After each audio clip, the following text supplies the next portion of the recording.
Now it is my privilege to invite Shazia Afrin ma'am, Chairman of Hospice Bangladesh, to share her thoughts with us.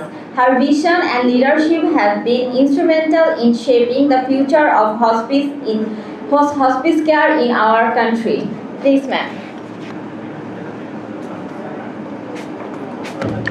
আসসালামু আলাইকুম, শুভ বিকাল। সবাইকে অসংখ্য ধন্যবাদ আজকে এখানে উপস্থিত হওয়ার জন্য। আজকে world hospice and palliative care day 2025 উপলক্ষে হসপিস বাংলাদেশের পক্ষ থেকে এই প্যালিয়েটিভ কেয়ার কার্নিভাল 2025-এর আয়োজন।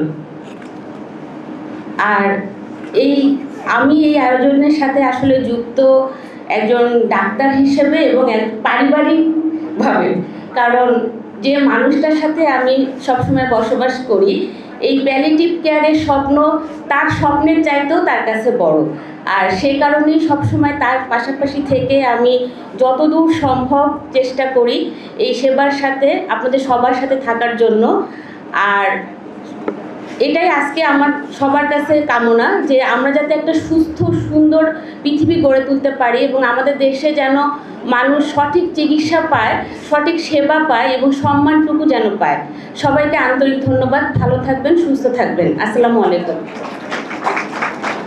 Thank you so much, Shazia ma'am, for your inspiring message and for being a guiding light in this journey of healing.